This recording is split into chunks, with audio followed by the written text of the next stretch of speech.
আসসালামু আলাইকুম ভিউয়ার্স, আমি Shahriar Suman freelancing BD channel পক্ষ থেকে আপনাকে স্বাগতম। এক্সেল ফরম্যাটের হোম ট্যাবের আজকে কোনটার কি কাজ ডিটেলস বিস্তারিত আলোচনা করব।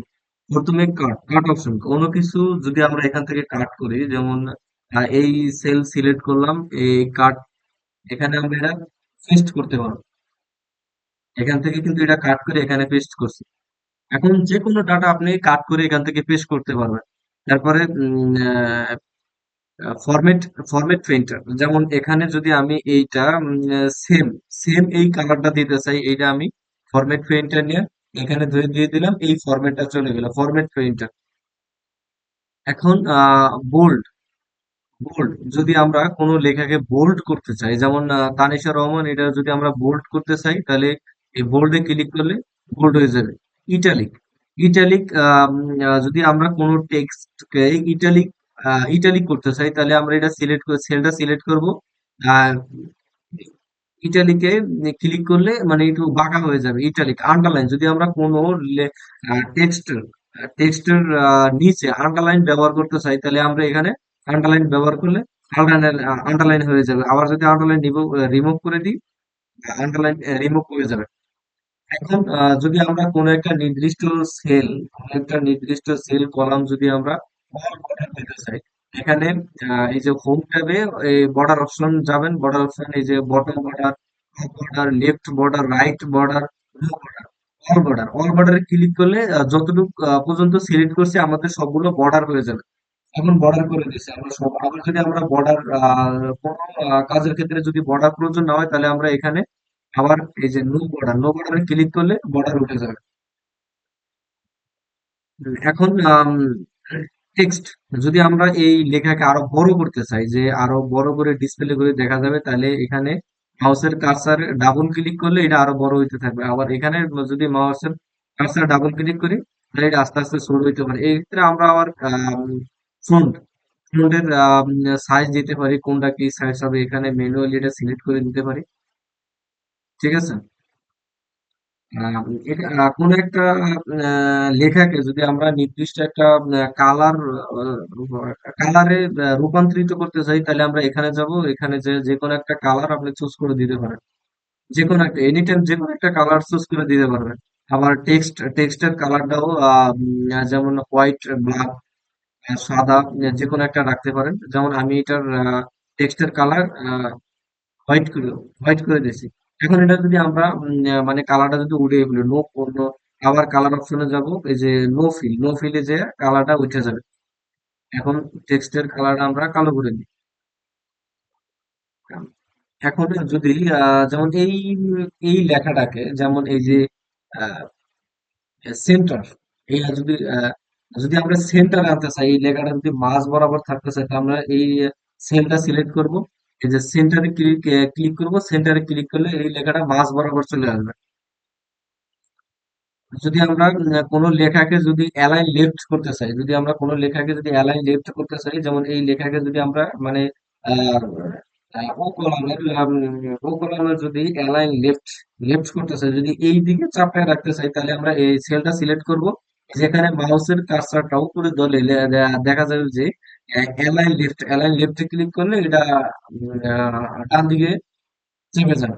আবার যেটা বাম দিকে নেই, এই যে অ্যালাইন রাইট অ্যালাইন রাইট ডান দিকে চলে যাবে। র্যাপ টেক্সটের কাজ হলো, যেমন যদি এটা, যেমন আমরা এখানে যে এখানে ইন্টার দিলাম, এখানে যে সরি এখানে যে ইন্টার দিলাম। এখন যদি আমরা এই সেলটা সিলেক্ট করে র্যাপ টেক্সটে ক্লিক করি, এটা মানে একটা সেলের ভিতরে চলে যাবে। এখন যদি লেখাটা এইভাবে থাকে, যেমন আহ, এইটা ইন্টার লিঙ্কটা যদি এইভাবে থাকে, লেখাটা কোনো টেক্সট যদি এইভাবে থাকে, তাহলে আমরা এটা সেলটা সিলেক্ট করে র্যাপ টেক্সটে ক্লিক করলে পুরো সেলের ভিতরে টেক্সটটা নিয়ে আসবে। মার্জ অ্যান্ড সেন্টার যদি আমরা আম, এই কলামটারে এই চার চারটা সেল মিলে যদি মার্জ অ্যান্ড সেন্টার করতে চাই, তাহলে মার্জ অ্যান্ড সেন্টারে ক্লিক করলে এখানে তখন আর কোনো কলাম থাকবে না। যেটাকে আমরা মার্জিন সেন্টার করব তখন ওইটা আহ, সরাসরি একটা সেলে রূপান্তরিত হবে। আবার যদি আমরা মার্জিন সেন্টারটা উঠিয়ে লাই তাহলে এখানে ক্লিক করে মার্জিন সেন্টারে ক্লিক করলে মার্জিন সেন্টার উঠে যাবে। এখন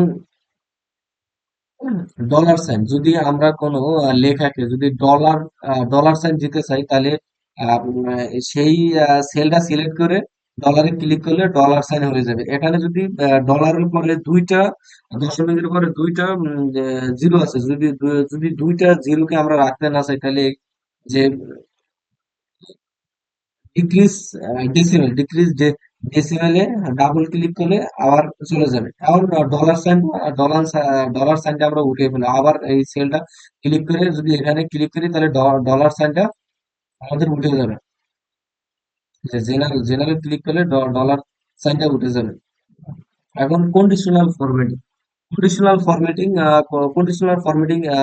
মানে এটা অনেক অনেক কাজ। কন্ডিশনাল ফরম্যাটিং এর ভিতরে যদি আমরা নির্দিষ্ট কোনো একটা সেলকে সিলেক্ট করতে চাই, যেমন এখানে 41,409, যদি আমরা এই 41,409 কে নির্দিষ্ট একটা সেলকে যদি সিলেক্ট করতে চাই তাহলে আমরা এখানে যেমন আমরা যদি একটা ডাটা আছে, ফুল একটা ডাটা আছে, এখান থেকে আহ, তাসলিমা আক্তার তাসলিমা আক্তারকে এখন আপনার তো অনেক অনেক ডাটা থাকতে পারে। এখন নির্দিষ্ট একটা সেল সিলেক্ট করবো, তাসলিমা আক্তারকে আমরা হাইলাইট করতে চাচ্ছি, তাহলে টেক্সট দ্যাট কন্টেন্ট এখানে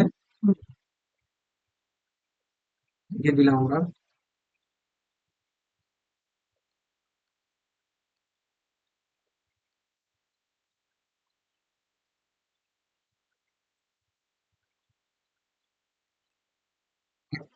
তাসলিমা আক্তার। এখানে যে কোনো একটা কালার চুজ করে দেওয়া যাবে।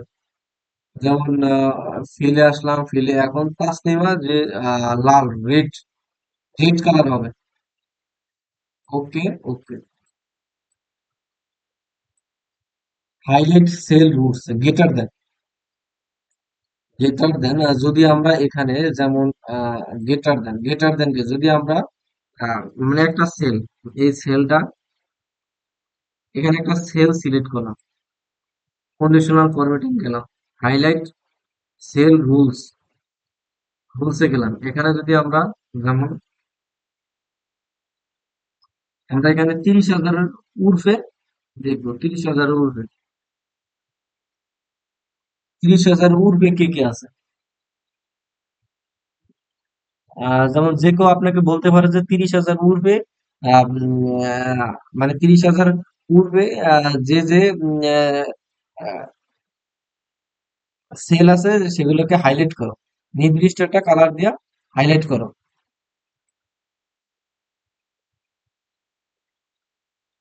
ওকে।